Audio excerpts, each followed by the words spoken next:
64% of people fail their New Year's resolutions by the end of the first month. And I do not want that to happen to you.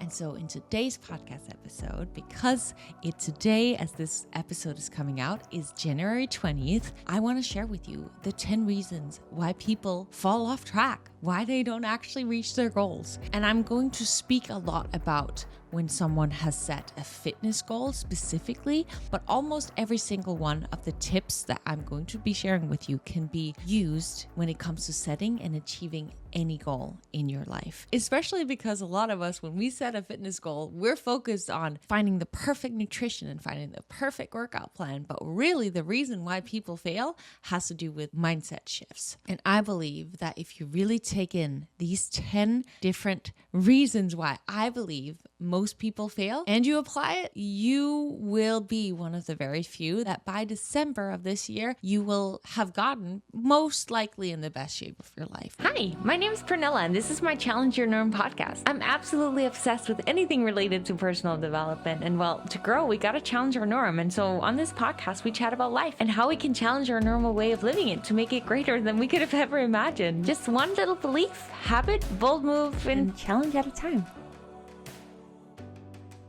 Number 1 on my list is self-identity mismatch. A human will always take consistent aligned action with what they deep down believe themselves to be. So if you believe that you are a lazy piece of something and you set yourself a fitness goal, you will not stay consistent because it is a law that you will only be able to show up in a way that is in alignment with what you deep down believe yourself to be. And it wasn't until I started identifying myself as a badass athlete, as a fitness model, as all these things that I had seen other people be, but didn't identify myself as. It wasn't until I decided to trick my brain into believing that I was that as well, that I actually was able to consistently show up as a badass athlete, as a fitness model, and all these things that I wanted to be. And I use this with any single goal that I set for myself. I step in to believing that I already am that. And there are different ways that we can go about doing that. We can daily write down affirmations, daily say affirmations when we start losing motivation towards going after a goal or believing that we are whatever it is, this identity that we want to create in our life. Show up, take action as that person would take action. It's like you promised yourself to get up and work out at this time of day, and now it's this time of day and you don't feel like it, but you are, insert whatever it is that you want to become. So you're going to show up and do the work. For me, if I was not motivated to show up at the gym or I wanted to eat that cookie that I had promised myself I wasn't going to eat, I would tell myself, Pernilla, you are a badass athlete. And so you do the thing that you'd promised yourself that you were going to do. So get very clear on what you currently believe is your identity within this area of your life, because we can have different beliefs about our identity within different areas of our life, right? Like if you're a mother, you probably have a different identity within being a mother than when you are working, or as a daughter, or as a sister, or as a friend, right? You have all these different identities, but within this area of your life, what do you currently believe that you are? And then take every single sentence that you write down, if you journal on this or think of this, every single thing that you believe you are right now, scratch that out and write down beneath it or think of the new thing that you want to start identifying yourself as. The second reason why I believe most people fail their New Year's resolution by the first month is because they choose to avoid discomfort. They choose to run away from discomfort. And I'm just here to remind every single one of you who potentially at this very moment, you'd set yourself some New Year's resolutions, but at this very moment on day 20 or whenever you're listening to this episode, you're dealing with a lot of resistance, a lot of things not going the way that you wanted them to, obstacles showing up, you having to show up for the habits or the commitments that you'd promised yourself to feels hard. You feel drained. You just feel that this is hard. It is uncomfortable and it is hard and you just want to go back because the other version of you felt just so much more comfortable. I'm just here to remind you that it's normal. It's so normal and it is a part of the journey. And I just want you to remind yourself of some other time in your life where you'd set yourself a goal and you overcame that resistance. And when you got to that other side of the studying, it was worth every single moment of you working through those pages on pages and writing on writing, whatever it is that you had to do to get through that study, to get that certificate. Maybe you've gotten in shape before and you can remind yourself that, oh yeah, that last time it was hard as well. But because I didn't choose to let the discomfort discourage me, but I instead chose to actually take it on and keep going regardless of how much resistance and discomfort I was feeling, you overcame it. You also got to experience the result and the benefits and the joy and the fulfillment that came from actually having shown up for yourself in that way and just allowed for the discomfort to be there, accepted it, almost took it on as a challenge. And I just want to remind you, if you've listened to some of my podcasts previously, the mid-anterior cingulate cortex is a part of our brain that grows when we consistently do something that we don't feel like doing. And just a reminder that when you show up for yourself doing the discomfort, that part of your brain will grow. And when that part of your brain has grown and it's getting bigger, every other challenge that comes your way, you will be more capable and able and willing to take on, right? So when bigger challenges come your way, they will feel easier to overcome because you're already trained your brain to do challenging things. I find that very, very motivating whenever I feel like I don't want to do something that's hard. Like I'm about to go to the gym and sprint today because I have committed to do that every single day. If it's not leg day, I'm doing a sprint right now at this moment of my life. But I remind myself of that, and I remind myself of how when I do that every day, this part of my brain grows and every other obstacle almost feels not even like an obstacle anymore because I already am torturing myself during this hard AF sprint where I feel like I'm going to die. So everything else just feels easier. Now, the third thing does have to do with if you've set yourself a fitness goal, specifically if you're trying to either body recomp or lose weight, because the third thing is unawareness of your calorie intake. I think a lot of us, we're like, I'm eating healthy, but I'm not seeing any results. And it may just be because you either, maybe let's say you are actually counting calories, but you're forgetting to count the 2 tablespoons of oil and the 2 tablespoons of ranch dressing, and the scoop of protein powder that you use is actually 2.5 scoops because you're just kind of being accurate, you think, but you don't realize that the grams that you think is 1 tablespoon is actually 2.5 tablespoons. What I just mentioned here is an additional 500 calories-ish, which means that if you think you're potentially in a 250 calorie deficit with the macros that you are tracking, let's say, from you just doing those 3 little things extra, you're actually in a 250 calorie surplus, meaning that you're actually gaining weight. So it could be that you are just not being very accurate with your tracking, or just if you're not tracking at all, it could really just be those little slight changes that you could swap out or change that would help you see these massive results. If you're trying to recomp your body and you're training hard, it could also be that you're not getting enough protein for your muscles actually to develop. So the third of being unaware of your calorie intake / protein intake is something that really could be holding you back. You may be working out hard AF, but if your nutrition isn't aligned with your goals, then that could just be what is keeping you stuck, is making you not see the progress that you deep down want. And that's something I guide you through every step of the way in my challenges. We're doing a February transformation challenge starting soon, and we have other challenges coming every month after that as well. If you want to join us, you also get 300 plus of my recipes and weekly calls. We just got off a call today, which was just absolutely powerful. We spoke for 2.5 hours. I mean, the people that were left, we tend to be a small group at the end every time for all of us who just want to dive deep into all topics of life. And it's just wonderful and beautiful. And yeah, you will enter a community of like-minded people in the sense that if you're listening to this podcast, I'm sure it's because you're someone who wants to grow and get better and evolve. And it can be hard to find that sometimes in your surroundings. And having a community where everyone's working on similar things and can relate and understand one another can be very, very, very impactful. So if you feel the urge to join, I'll put the information below for you to join us and become a part of this beautiful community. Number 4 reason why people fail their fitness journey or New Year's resolution is that they rely on motivation rather than systems. Motivation is going to come and go. I have been consistent with my workout routine for years and years and years. But if I counted on motivation, I would potentially show up to the gym 1/3 of the time than what I'm doing now. I rely on my systems. I have created a very clear plan that is in alignment with my goals, that shows me exactly what I need to do every single day in order for me to get there. If you're thinking, I just want to get in shape, so, I'll sign up for the gym and we'll see how things go, you're not going to be going after 3 weeks. Or maybe you are. That's incredible if you are. If you are wanting to achieve any goal, break it down into what do I need to do on a monthly basis, on a weekly basis, and all the way down to what do my daily habits need to look like for me to actually succeed in this goal. For me, just to share some of my habits, because I really care about connecting with myself, connecting with my goals, my gratitude every morning, whether I want to or not. When I've made my coffee and drank my water, first water, then coffee, I sit down on my booty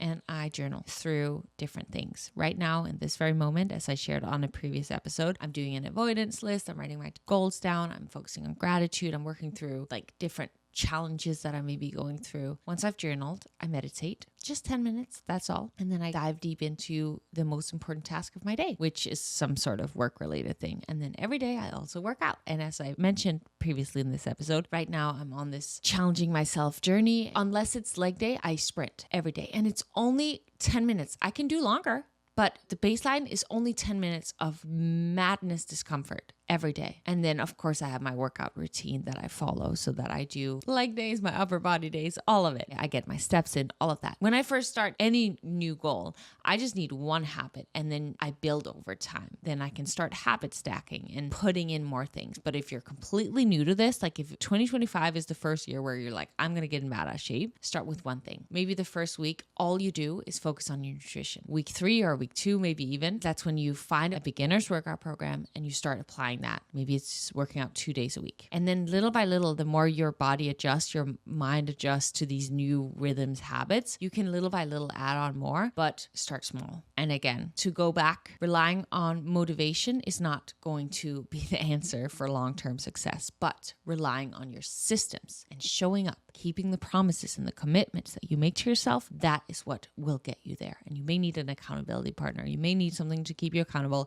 Whatever will make you stick to your systems, make sure you put that into place. Systems will help you succeed long term, and it is not too late. It is never too late. Every single morning you can wake up and you can start again. It just takes one commitment and then applying a system to it. Point 4 is having an all or nothing mindset. It's that thing that people have been making fun of recently, I feel like, on Instagram or TikTok, where it's like, now I ate one slice of cake, so I may as well say F it all and eat the entire cake. Or now that I've had one donut, I may as well just finish my entire fridge that is filled with ice cream. No, if you have a little something of something, that's okay. You just get back up tomorrow. A beautiful message that Miguel from my community shared today. He had shared with us this week that he now has lost 17 pounds and he's gotten all the way down to 9% body fat, which is amazing. And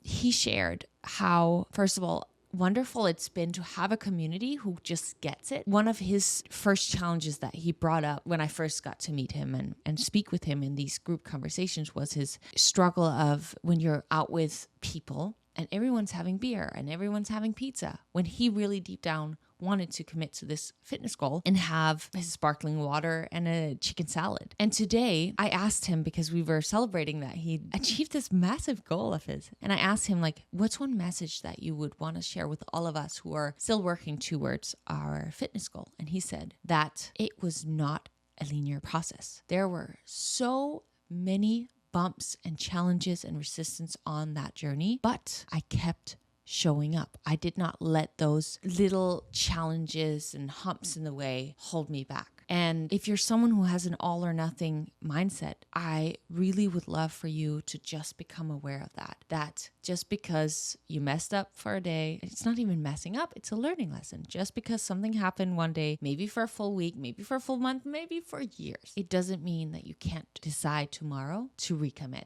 and show back up again. When you hear of a success story like Miguel, who now is at 9% body fat, which is wildly incredible, and lost 17 pounds, and, has now found these systems and overcome this fear of judgment in social environments. And he travels a lot. So like he has had to meal prep and make sure that he's gotten all the meals with him on his journeys. Hearing that someone like him, who's now succeeded at his goal, has had so many obstacles and challenges and resistance on the way, I just think is powerful for all of us who are currently, let's say, in the middle of trying to reach this fitness goal but haven't yet. So next time you act in some way that isn't in alignment with your goal, see it as a learning lesson and ask yourself, okay, now I know that whatever I did then was not something I want to repeat. So next time I feel lonely, stressed, anxious, hungry, how could I set myself better up for success? How can I make sure that next time I don't allow myself to follow these same footsteps again? And that way, when we see every challenge like that as a learning lesson, we'll be able to be better equipped next time we feel those urges. I've made a lot of podcast episodes on binge eating and how to deal with that and just how to learn from our failures. So subscribe or go back to listen to those if you feel like this is resonating with you. So next time that you have a little bit of a mess up, let's just call it, use it as a learning lesson and get back up next day. And if you've been messing up this last week, right now is a great time for you to reconnect and start again, because you're now that much wiser and more capable of overcoming that challenge next time it comes around. Because it's not like when you have achieved, it's not like a fitness journey is yeah, I figured it out. No, for someone like me who's been in shape for many, many years, it's a daily commitment. I daily have to choose the healthy foods over the fast processed foods. I daily have to show up for my gym session, even more so than when I began this journey. So it's a never-ending journey, but the journey is what makes it beautiful, because we make ourselves proud when we show up in alignment with what we deep down want. 6, well, keep it simple. It's impatience. The human brain craves immediate results. But if we want long-term results, weeks and months, maybe potentially even years of consistency and hard work is what's required. I'm someone who likes things to go fast, and I've sometimes had to remind myself, oh, you're just being impatient. And when I remind myself of, oh, you're just being impatient, then I can calm down, I can take a step back, and I can know that, oh, that's okay. You can be impatient. Just keep putting in the work, and eventually you'll get there and enjoy the journey. What's fun right now? How can you make this enjoyable? How can you be positive about this? How can you enjoy every single step of the way? Fear of failure is number 7. And the reason I wrote this one down is actually because we just got off this community challengers call, and one of the girls there realized that she had fear of success, and her fear,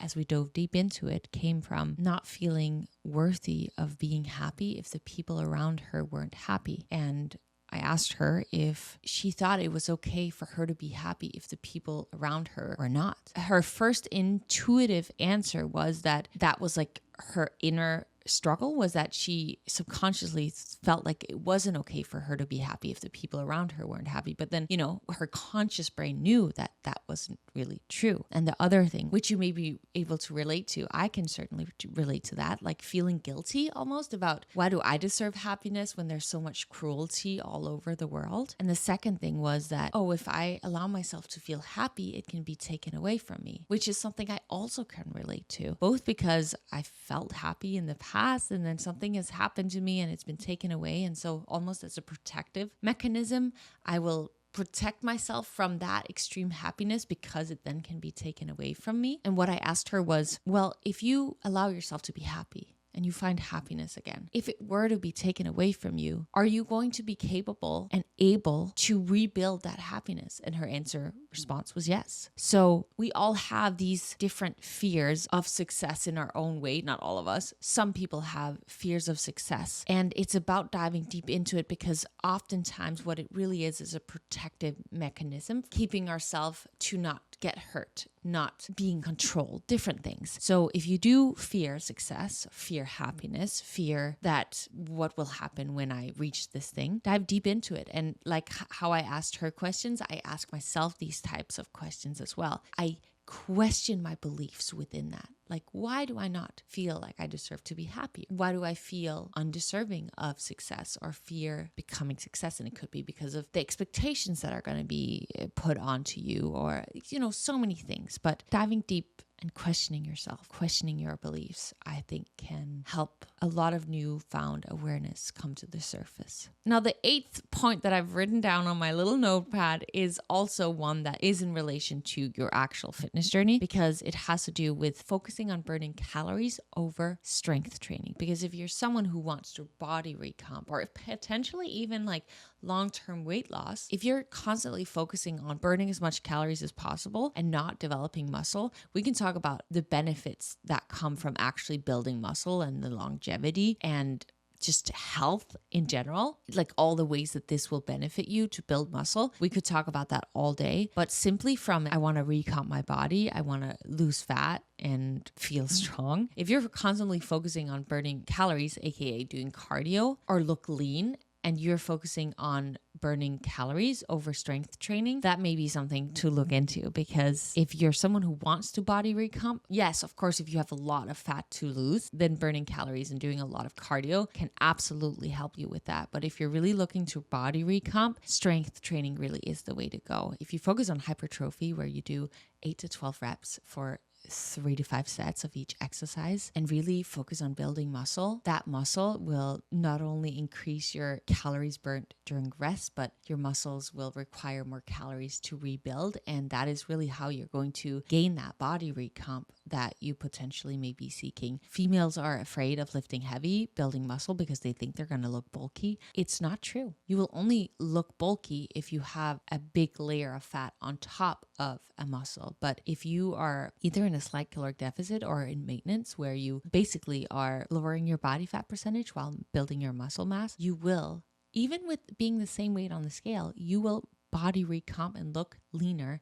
Because if you've seen my videos where I compare like 5 pounds of fat versus 5 pounds of muscle, you'll see that the fat almost looks double the size, where the muscle just looks tight and lean. So that could potentially be what is holding you back if you're focusing too much on cardio and too little on strength training. Number 9 has to do with positive self-talk and the dopamine release that comes from that. If you finish a workout and you look yourself in the mirror and you tell yourself that you are still looking chubby and you did not do well, and how is it taking you this long, your mind and body is going to think of you working out as something negative because you've been speaking so negatively towards yourself. But if after your workout you look in the mirror and you're like, oh my goodness, you just did this, you're crushing it, you are so awesome, look at the bicep and just pop in. If you really give yourself some compliments and be proud of yourself, you're going to release dopamine, and it's going to make you want to show up and put in that work again, because your body and your mind is going to put that correlation together, that when you work out, it's a positive thing, and that dopamine release is going to just make you want to show up again. I think you should always speak positively to yourself, because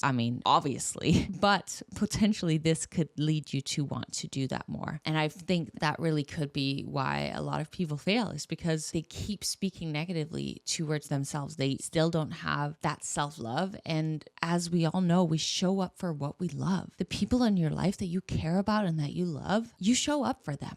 Right? And it's time for you to show up for yourself in that way. That's also why I'm so passionate about journaling, because I believe that's how we can really start developing that self-love. If someone in my challenges tell me that they haven't started the journal yet, I'm like, it's your choice, but I really recommend it, because the people who have seen the most results, it's those who dive deep into these journals that I create, because they're really built around learning to create a deep, strong bond and loving connection with yourself. Number 10 is lack of a strong why. And I know you know this. I know you know that if there's something that you don't continuously do, it's because you're forgotten about why you're actually doing it. And if you have a strong enough why, you will make it happen. If someone told you right now that your mom is in the hospital and they need you to come ASAP, even if, let's say, your car had gotten towed, you have no money, me the buses stopped because there is fires going on. I'm in Los Angeles. The fires are luckily being controlled right now. But like, let's say everything is just seems as impossible for you to get to the hospital. I'm pretty damn certain that you are going to find a way to get to that damn hospital so that you could be there for your mom, right? And I know that you have had a goal at one point in your life where you were so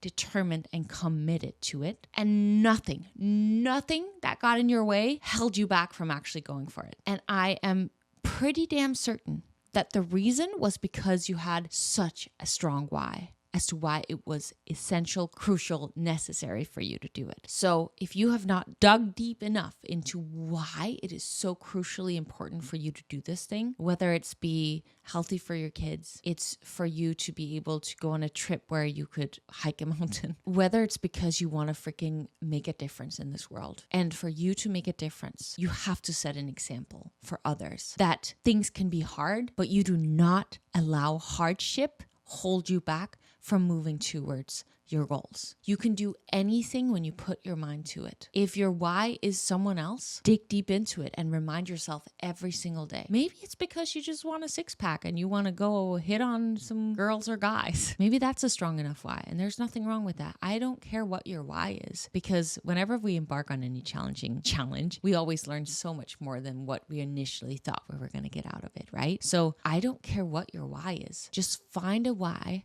that you can remind yourself of every single day to show up despite motivation, despite resistance, despite challenges getting in your way, because you are more than capable of it. And I know you know that. So if you just fell off a little bit because we're nearing the end of January, I will not accept for you to be a part of the 64% that don't follow through this year. You know you're capable. Come on, embrace the challenge. You want it to be hard. You want it to be challenging. So let's go. Let's make this happen. If you enjoy these episodes, I hope you want to consider subscribing, following wherever it is that you're listening. Sharing it with a friend or writing a review helps me so much grow my podcast. I'm so grateful that you're here. Please, please, please go out there and commit to this New Year's resolution, because there's a reason why you want it. And that reason you will only get to experience, and it will only be greater than you could have imagined when you hit it. Because when we have an urge to do something, it's typically because there's hidden miracles waiting for us on the other side. And only if we do not allow that resistance, that initial resistance that will come our way to stop us, will we get to experience it. And you deserve it. You deserve to experience it. So please go out there